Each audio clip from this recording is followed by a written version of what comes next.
जय हिंद दोस्तों, मैं हूं आपका दोस्त के बी और करंट अफेयर्स 2020 के लिए एक नई वीडियो में आप सभी का स्वागत है। तो आज के इस वीडियो में हम केंद्र सरकार के द्वारा जो भी आगामी लक्ष्य निर्धारित किए गए हैं उन सभी से जुड़े हुए प्रश्नों को डिस्कस करेंगे। तो पूरा वीडियो बहुत ही ध्यान से देखिएगा और वीडियो अगर आपको पसंद आता है तो इसे लाइक करने के साथ अपने सभी दोस्तों के साथ में शेयर जरूर कीजिएगा। और इससे पहले के जो भी हमारे टॉपिक वाइज करंट अफेयर्स के वीडियो हैं उनकी लिंक आपको डिस्क्रिप्शन में मिल जाएगी, तो आप वहां से भी उन वीडियो को देख सकते हैं, या फिर अगर आप ऊपर के आई बटन पर क्लिक करेंगे तो वहां से भी आप उन वीडियोज को देख सकते हैं। तो चलिए अब हम इस वीडियो की शुरुआत करते हैं।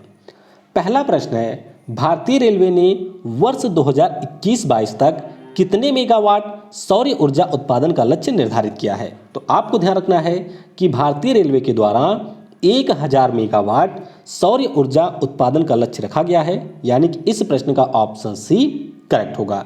इसके अलावा आप ये भी ध्यान रखिएगा कि भारतीय रेलवे के द्वारा 200 मेगावाट पवन ऊर्जा उत्पादन का भी लक्ष्य है, यानी कि ये हमारी हो गई सोलर एनर्जी और ये हमारी हो गई विंड एनर्जी। तो दोनों के बारे में आपको याद रखना है। अगला प्रश्न है, कितने वर्षों में भारत सरकार ने रक्षा क्षेत्र को 5 अरब डॉलर तक पहुंचाने का लक्ष्य रखा है? तो ये रखा है भारत सरकार ने अगले 5 वर्षों में। 5 अरब का मतलब है 5 बिलियन डॉलर। तो ये रखा है अगले 5 वर्षों में, और इसकी घोषणा इस वर्ष जो लखनऊ में डिफेंस एक्सपो आयोजित की गई थी उस दौरान पीएम नरेंद्र मोदी के द्वारा की गई थी। तो इसके बारे में आपको ध्यान रखना है कि अगले 5 वर्षों में हमारे यहाँ का जो डिफेंस सेक्टर है उसको 5 बिलियन डॉलर पहुँचाने का लक्ष्य रखा गया है। भारत सरकार ने किस वर्ष तक 1 बिलियन टन कोयले के उत्पादन का लक्ष्य रखा है? यानी कि कोल प्रोडक्शन की यहाँ पर बात हो रही है, और भारत सरकार ने ये टारगेट रखा है 2024 का, यानी कि इस प्रश्न का ऑप्शन ए करेक्ट होगा। अभी भारत सरकार के द्वारा एक कोल ट्रेडिंग प्लेटफॉर्म कोल एक्सचेंज की स्थापना की गई, और इसी अवसर पर यहाँ पर यह घोषणा की गई कि भारत सरकार का जो टारगेट है अगले 4 से 5 वर्षों में वह 1 बिलियन टन कोयले के उत्पादन का है। भारत सरकार ने किस वर्ष तक सड़क पर शून्य मृत्यु दर प्राप्त करने का लक्ष्य निर्धारित किया है? तो ये लक्ष्य रखा है भारत सरकार ने 2030 तक का, यानी कि इस प्रश्न का ऑप्शन ए करेक्ट होगा। तो बस आप ये ध्यान रखेंगे कि हमारे यहाँ पर 2019 के लिए जो रिपोर्ट आई थी उसमें लगभग 1.5 लाख लोगों की डेथ हो गई थी, या फिर वो डिसेबल हो गए थे रोड एक्सीडेंट में, और इसीलिए भारत सरकार ने रोड सेफ्टी को यहाँ पर प्रायोरिटी देते हुए टारगेट रखा है कि 2030 तक हम लोग अपनी यहाँ की सड़कों पर किसी भी प्रकार का कोई डेथ नहीं होने देंगे। केंद्र सरकार ने किस वर्ष तक भारत को ट्रांस फैट से मुक्त करने का लक्ष्य रखा है? तो ईट राइट इंडिया कैंपेन के बारे में आपने सुना होगा, जो कि FSSAI के द्वारा चलाया जा रहा है, और इसी के अंतर्गत भारत सरकार का ये टारगेट है कि हम लोग वर्ष 2022 तक, यानी कि जब हमारी आज़ादी का 75वां वर्षगांठ होगा उस अवसर तक अपने देश को ट्रांस फैट मुक्त कर देंगे। तो ये भी आपको ध्यान रखना है, और नीचे कमेंट में बताइएगा कि ट्रांस फैट क्या होता है, ये आपको नीचे कमेंट में बताना है। अगला प्रश्न है, भारत सरकार का किस वर्ष तक पेट्रोल में 10% एथेनॉल मिलाने का लक्ष्य रखा गया है? तो ये लक्ष्य रखा है भारत सरकार ने 2022 तक। तो इस प्रश्न का ऑप्शन बी करेक्ट होगा। तो आपको ये ध्यान रखना है, ये प्रश्न ऑलरेडी पूछा भी जा चुका है। तो भारत सरकार ने कहा है कि जो हमारे यहाँ पर पेट्रोल होता है उसमें हम लोग 10% बायो एथेनॉल मिलाएंगे 2022 तक, और उसके बाद में 2030 तक 20% बायो एथेनॉल हम लोग मिलाएंगे पेट्रोल में। तो इसके बारे में आपको यहाँ पर याद रखना है। भारत सरकार ने किस वर्ष तक 175 गीगावाट के स्वच्छ ऊर्जा उत्पादन का लक्ष्य रखा है? तो ये लक्ष्य रखा है भारत सरकार ने 2022 तक के लिए, और ये जो प्रश्न है ऑलरेडी कई परीक्षाओं में पूछा जा चुका है पहले भी। तो इसके बारे में आपको जरूर ध्यान रखना है कि भारत सरकार का लक्ष्य है कि हम लोग 2022 तक जो भी स्वच्छ ऊर्जा है, जिसे हम लोग रिन्यूएबल एनर्जी कहते हैं, उसका उत्पादन करेंगे 175 गीगावाट। अब इस 175 गीगावाट में आपको ये ध्यान रखना है कि 100 गीगावाट इसमें होगा सौर ऊर्जा का, 60 गीगावाट होगा हमारे पवन ऊर्जा का, 10 गीगावाट है जैव ऊर्जा का, और 5 गीगावाट है यहाँ पर जल ऊर्जा का। तो इनको मिलाकर के ये हो जाएगा 175 गीगावाट। इसके अलावा पिछले साल पीएम मोदी जी के द्वारा ये भी घोषणा की गई थी कि वर्ष 2030 तक हम लोग अपने देश में 450 गीगावाट स्वच्छ ऊर्जा का उत्पादन करेंगे। भारत सरकार ने किस वर्ष तक किसानों की आय को दुगना करने का लक्ष्य रखा है? तो ये लक्ष्य है 2022 तक के लिए, यानी कि इस प्रश्न का ऑप्शन ए करेक्ट होगा। तो बस सिंपली आपको ध्यान रखना है कि 2022 तक के लिए ये लक्ष्य रखा गया है।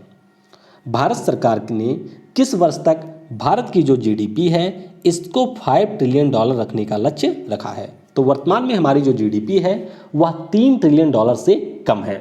तो भारत सरकार ने पिछले वर्ष ये लक्ष्य निर्धारित किया था कि हम लोग अपनी जो जीडीपी है इसको 2024 तक 5 ट्रिलियन डॉलर तक पहुंचाएंगे। हालांकि उस समय भी ये पहुंचना मुश्किल था और अब कोविड-19 के कारण ये पहुंचना एक बार फिर से मुश्किल हो गया है। लेकिन आपको परीक्षा के दृष्टिकोण से ये ध्यान रखना है कि पिछले साल 2024 तक भारत की अर्थव्यवस्था को 5 ट्रिलियन डॉलर पहुंचाने का लक्ष्य रखा गया था।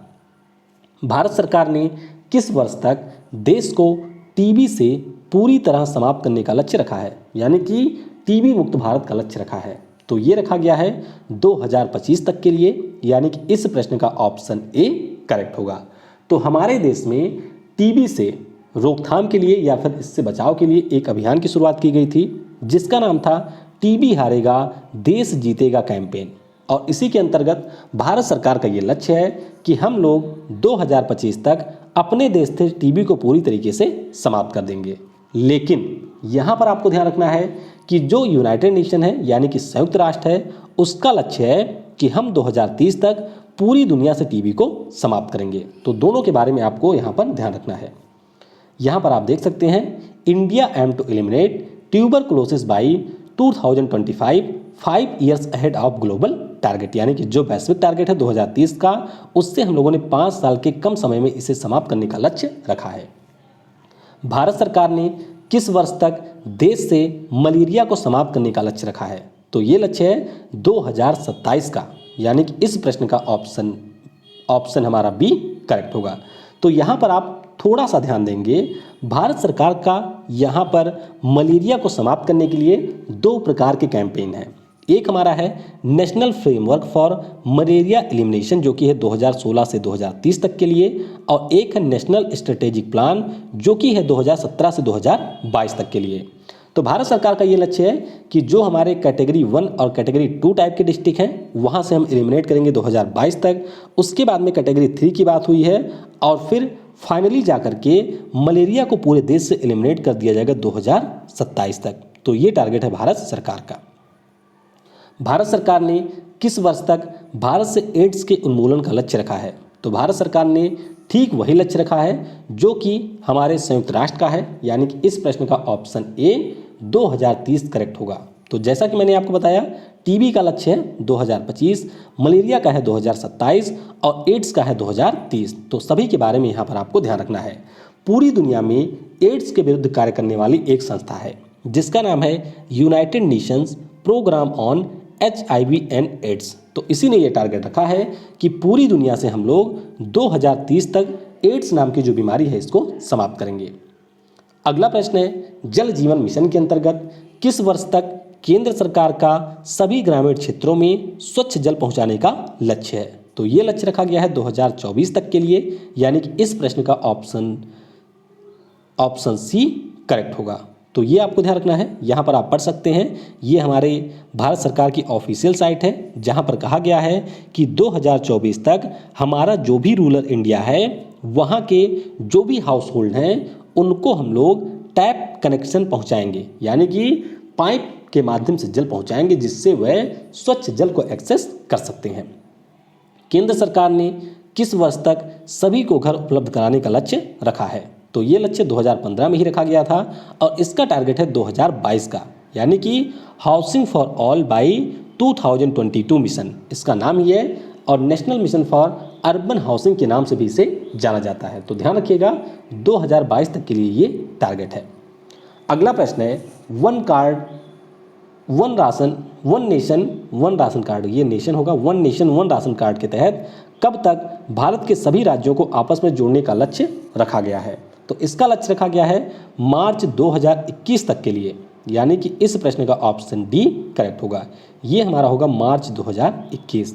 यहाँ पर आप देख सकते हैं हमारे जो रामविलास पासवान जी थे, केंद्रीय मंत्री जिनका अभी निधन हो गया है, उनके द्वारा ये ट्वीट किया गया था कि 31 मार्च 2021 तक हमारे देश के जो भी राज्य और केंद्र शासित प्रदेश हैं उनको हम one nation one ration card योजना के अंतर्गत आपस में जोड़ देंगे।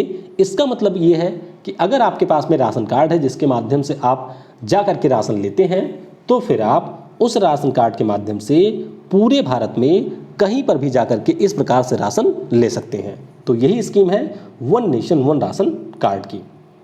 अगला प्रश्न है, भारत सरकार ने किस वर्ष तक 100 नई हवाई अड्डे बनाने का लक्ष्य निर्धारित किया है? तो ये लक्ष्य है भारत सरकार का 2024 तक के लिए, यानी कि इस प्रश्न का ऑप्शन ए करेक्ट होगा। तो बस आप ध्यान रखेंगे कि 2024 तक भारत सरकार ने 100 नए हवाई अड्डे बनाने का लक्ष्य रखा है। भारत सरकार ने किस वर्ष तक 2.6 करोड़ हेक्टेयर बंजर भूमि को उपजाऊ बनाने का लक्ष्य रखा है? तो ये लक्ष्य रखा है भारत सरकार ने 2030 तक के लिए, यानी कि इस प्रश्न का ऑप्शन ए करेक्ट होगा। और अगर आपको याद हो तो पिछले साल हमारे यहाँ पर United Nations Convention to Combat Desertification का आयोजन किया गया था। कहाँ पर? नोएडा में, उत्तर प्रदेश में जो ग्रेटर नोएडा है वहाँ पर आयोजन किया गया था। और उसी दौरान जो भी यहाँ पर दुनिया भर के देश शामिल हुए थे उनके द्वारा ये प्रतिबद्धता जताई गई थी कि जो भी दुनिया में अलग अलग स्थानों पे आपको बंजर भूमि देखने को मिलती है उसको हम लोग उपजाऊ भूमि में कन्वर्ट करेंगे। अमेजन कंपनी ने किस वर्ष तक कार्बन तटस्थ होने का लक्ष्य निर्धारित किया है? तो अमेजन कंपनी ने कहा है कि 2040 तक हम लोग कार्बन न्यूट्रल हो जाएंगे। तो इस प्रश्न का ऑप्शन बी करेक्ट होगा। माइक्रोसॉफ्ट कंपनी ने किस वर्ष तक कार्बन तटस्थ होने का लक्ष्य निर्धारित किया है? तो ये लक्ष्य इन्होंने रखा है 2030 का। ये आप देख सकते हैं, Microsoft will be carbon negative by 2020। तो 2030 तक कार्बन निगेटिव होने का लक्ष्य रखा है। इसके अलावा इन्होंने ये कहा है कि जो भी हमारा कार्बन इमिशन रहा है पास्ट में उसको भी हम पूरी तरीके से समाप्त कर देंगे 2050 तक। और जो क्लाइमेट इनोवेशन फंड है उसमें भी $1 बिलियन के सहयोग की बात की गई है माइक्रोसॉफ्ट कंपनी के द्वारा। रेल मंत्री पीयूष गोयल के अनुसार किस वर्ष तक भारतीय रेलवे का 100% विद्युतीकरण किया जाएगा? तो ये आपका हो जाएगा 2024 तक, यानी कि इस प्रश्न का ऑप्शन बी करेक्ट होगा। और आपको याद रखना है कि जो हमारे यहाँ की भारतीय रेलवे है उसने कहा है कि हम भी नेट जीरो इमिशन को अचीव कर लेंगे 2030 तक। तो जैसे अमेजन का मैंने आपको बताया कि अमेजन ने 2040 कहा है, माइक्रोसॉफ्ट ने 2030 कहा है, उसी प्रकार से भारतीय रेलवे ने भी ये कहा है कि 2030 तक हम लोग नेट जीरो इमिटर हो जाएंगे। भारत का पहला सिंगल यूज प्लास्टिक मुक्त हवाई अड्डा कौन बना? तो ये तो हमारा बन गया है दिल्ली हवाई अड्डा। लेकिन आपको ध्यान रखना है कि भारत सरकार ने ये लक्ष्य रखा है कि हम लोग 2022 तक अपने देश से सिंगल यूज प्लास्टिक के उपयोग को समाप्त कर देंगे। तो ये आपको यहाँ पर ध्यान रखना है कि भारत सरकार का लक्ष्य है कि 2022 तक हम लोग सिंगल यूज प्लास्टिक के उपयोग को समाप्त कर देंगे। केंद्रीय इस्पात मंत्रालय ने किस नाम से एक विश्व स्तरीय स्टील हब लॉन्च करने की घोषणा की? तो इसका नाम था पूर्वोदय। लेकिन आपको यहाँ पर ध्यान रखना है कि भारत सरकार का ये लक्ष्य है कि वर्ष 2030 तक हम लोग अपने देश में 300 मिलियन मैट्रिक टन स्टील का उत्पादन करेंगे। कितना? 300 मैट्रिक टन स्टील का उत्पादन करेंगे 2030 में। अगला प्रश्न है, भारत सरकार ने शहरी क्षेत्रों में वन वातावरण बढ़ाने के उद्देश्य से किस कार्यक्रम की शुरुआत की? तो इसका तो नाम है नगर वन। और भारत सरकार का ये लक्ष्य है कि अगले 5 वर्षों में हमारे देश के 200 शहर और नगर निगम को हम लोग वन आवरण से ढकेंगे, यानी कि यहाँ पर जो वृक्षों की संख्या है या फिर जो आपका वन आवरण है उसके क्षेत्र को बढ़ाएंगे। इलेक्ट्रॉनिक्स व IT मंत्रालय ने कितने रुपए की इलेक्ट्रॉनिक मैन्युफैक्चरिंग स्कीम 2.0 को लॉन्च किया? तो ये है पूरी 50,000 करोड़ रुपए की। लेकिन आपको ये ध्यान रखना है कि भारत सरकार ने ये लक्ष्य रखा है कि हम लोग 8 ट्रिलियन इलेक्ट्रॉनिक्स गुड्स का निर्माण करेंगे अपने देश में, और 2025 तक हमारे देश की जो भी मोबाइल फ़ोन्स होंगे उनमें से 35 से 40% का निर्माण यहाँ पर किया जाएगा। यानी कि ये सारे टारगेट रखे गए हैं केंद्र सरकार के द्वारा। तो इस तरीके से वीडियो में जितने भी आपके गवर्नमेंट के द्वारा टारगेट रखे गए हैं उन सभी को मैंने कवर करने की कोशिश की है। फिर भी अगर आपको लगता है कि कोई चीज़ यहाँ पर छूटी है तो उसके बारे में आप कमेंट में बता सकते हैं। इसके अलावा आप और किस टॉपिक के ऊपर वीडियो चाहते हैं वह भी आप नीचे कमेंट में बता सकते हैं। Thanks for watching. जय हिंद, जय भारत, और सबसे ज़रूरी, पढ़ेगा भारत तो बढ़ेगा भारत।